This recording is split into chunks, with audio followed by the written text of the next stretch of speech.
Long-run costs and economies of scale. Okay, so far we've been studying our short-run cost curves. Recall that in the short run, there are fixed costs. And as we add more variable inputs to the fixed input, those variable inputs demonstrate diminishing marginal returns.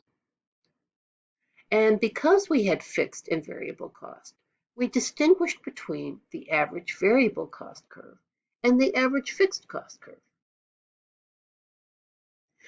But in the long run, remember that we can vary the amount of what was previously the fixed input. So all inputs are now variable. Notice that we no longer have separate average fixed cost and average variable cost curves. There's just one curve, the long run average cost curve, abbreviated LRAC. Sometimes it's called the long run average total cost curve, or LRATC. And I may go back and forth between the two abbreviations. If I do, please forgive me. Different books use a different abbreviation, but it means the same thing. There's one long run average cost curve. But there are still differences in productivity over different levels of output. And we can draw the long run average cost curve, which shows how production costs vary with the previously fixed but now variable input. That is just like the size of the factory. Excuse me for the typo there. So at each level of the previously fixed input, we can calculate what the short-run average cost curve would be, just as I'm about to show in the following diagram. Okay, here's how you would come up with your long-run average cost curve. You start with short-run curves for various sizes of your fixed input, say a factory. So you've got 3 short-run curves here, 1, 2, and 3, and each one corresponds to a different size factory, a very small factory, a mid-sized factory, and a big factory. If you were choosing, say, putting together a long-term business plan to show to the bank in order to get a loan, and you have to talk about what your probable output would be, and therefore what factory size you want, you would look at, okay, the level of output you want and which size factory has the lowest average cost at that level of production. For example, if you're in a mid-range here, you would want to construct the mid-range factory. You would not want the small factory because that has a higher cost at that level of output than the mid-range factory. Likewise, you wouldn't want, if you want to produce at this level, say some mid-range level here, like over here, you wouldn't want to build the really big factory because that would be more expensive than the mid-range factory again.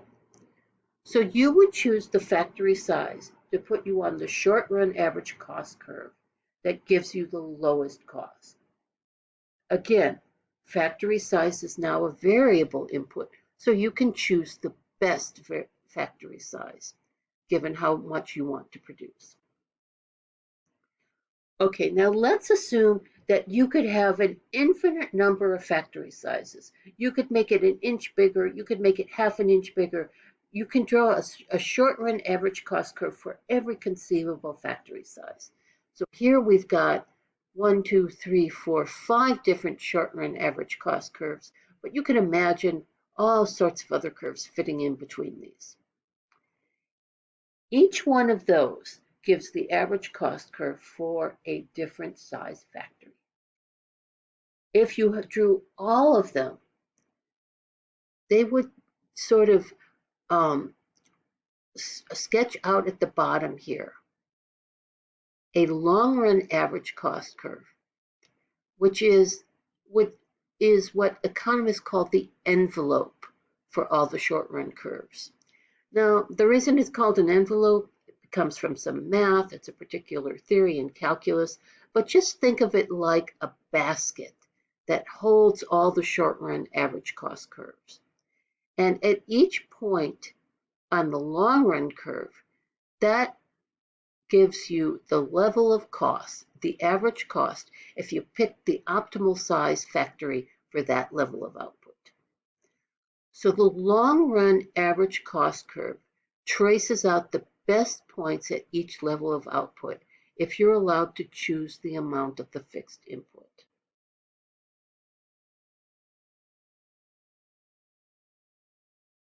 Okay, now we can talk about the long run average cost curve and how it might vary across different levels of output. We're not talking about diminishing returns anymore. We're talking about something called returns to scale, because now we can vary all of our inputs so it's the scale, the total amount of output that matters, not how much variable inputs we're putting in with a level of fixed input. Okay, so the shape of the short run average cost curve shows how the best possible production cost varies with the scale, that is the output size level of output. It may be downward sloping, meaning that as you're producing more within a particular region, average production cost decreases. Economists say that in these levels of output, there are economies of scale since the costs fall as output increases. But if there's an upward sloping region of the long run average cost curve, average cost of production is increasing in the size of the operation. Then we say that there are diseconomies of scale. So here's a graph that shows a common pattern in many industries. Okay, let's start over at the left-hand side. In this region, the long-run average cost curve is downward sloping. It's falling. So these are levels of output where there are economies of scale. As long as long-run average cost is falling, it would make sense for you to build a little bigger factory. Why? Because if you built a little bit more, you could take advantage of the efficiencies that you get from producing at a higher level.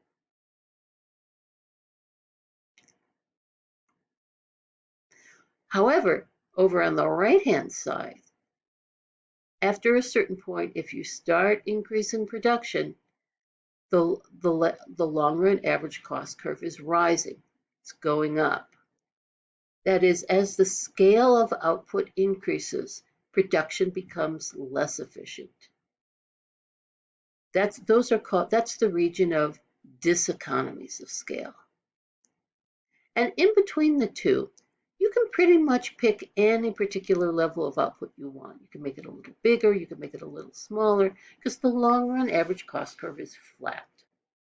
In this region, the middle region, we say that there are constant returns to scale, or as the diagram says, constant economies of scale, since costs don't vary as production increases anywhere in this region.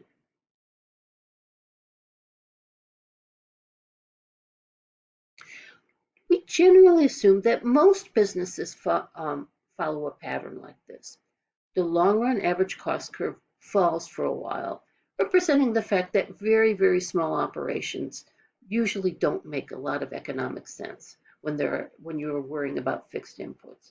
You don't want to build a really small automobile factory or power plant or something like that, because it makes sense to make a little bit bigger factory or plant in order to produce more. It's just more efficient. And we usually assume that in most businesses it doesn't make sense to be a very small operation. Oops, excuse me. Okay, doesn't make sense to be a very small operation, but there's some region where it really doesn't matter how big you are. So there's some Generally, your long-run average cost curve will decrease, be flat for a while, and at some point, if you try to expand output too much, you'll have an upward sloping average cost curve because diseconomies will start kicking in. So that's a pretty common pattern amongst a lot of industries.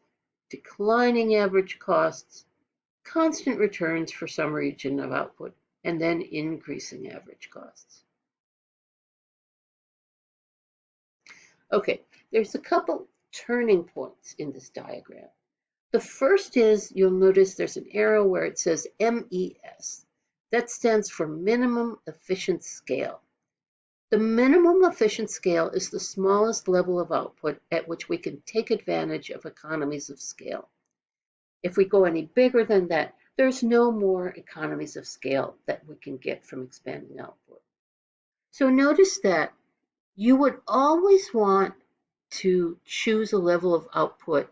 As long as long-run average cost is declining, you would always want to expand your output because you can reduce your costs until you get to the point where you just can't anymore. Now you gain nothing from having a bigger factory. On the other hand, there's over on the other side, there's something called the maximum efficient scale. That's the point where diseconomies of scale start kicking in. So you don't want to expand your level of output into the region where there are diseconomies of scale. The maximum efficient scale is the largest level of output we can produce before diseconomies of scale start to kick in. Okay, now the thing about minimum efficient scale is for some types of businesses, it could be really big. For example, like a power plant, the minimum efficient scale may be so large that one firm can produce all the output that everyone wants and still be on the economies of scale, the portion of their long run average cost curve where there are economies of scale. So that means the most efficient way to organize such a business is for all the output for all the consumers to be produced by one factory. We're going to come back to this example later in the course. It's called a natural monopoly, and it's really common in utilities like power plants. Okay, let's just take a minute to say what kind of things might lead to these economies of scale. Once again, certain types of technical processes, like a power plant or an automobile factory, just are more efficient when you do it on a big scale. The larger scale of production may allow you to hire more and more specialized workers. For example, if you've got a power plant and it's a nuclear power plant, you don't want to have just generalized engineers that have to do all of the engineering work in the plant. You don't want to have some electrical engineer who's doing everything. You want to have electrical engineers and chemical engineers and, of course, nuclear engineers. You can only afford to do that if you're a big enough plant so you can have one at least of each. So you can hire specialized workers if you're a big plant. That's why you might have a minimum efficient scale and economies of scale. You can also introduce that type of labor specialization we talked about with diminishing returns. If you're a big plant, then you can set up a big assembly line and really get the benefit of specialized processes in producing your good. What kind of factors might cause diseconomies of scale? Well, one of the things that might cause a diseconomy of scale is something called a coordination problem. When organizations get really large, it's hard to coordinate all the people doing all the aspects of production. A really good example of this is computer programming. If you have a small computer programming shop, all the programmers are working on the same program, but two people who are working on that program may be just sitting next to each other. So it's really easy for them to compare notes and make sure that their codes work together really well. However, when you are a big company like Microsoft, You may have hundreds or even thousands of programmers working on the same project.